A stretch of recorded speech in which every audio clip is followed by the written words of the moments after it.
خبر شامل کرتے ہیں اگی کھبل سے۔ اگی کھبل میں کونسلر حسن خان عرف کوکا استاذ کے گھر کو آگ اچانک لگ گئی۔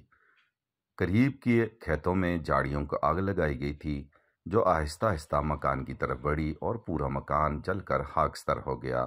تاہم اسسٹنٹ کمشنر اگی سلیم خان کی ہدایت پر محکمہ مال کے اہلکار فوراً پہلی فرصت میں وہاں پہنچے، تمام نقصان کا تخمینہ لگایا اور امدادی کارروائی میں بھی ان کی مدد کی۔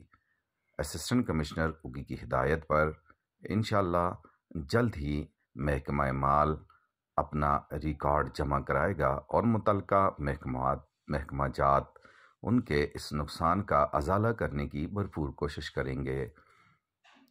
تاہم مہیر حضرات سے بھی اپیل کی جاتی ہے کہ وہ بھی غم کی اس گھڑی میں اس خاندان کا بھرپور ساتھ دیں۔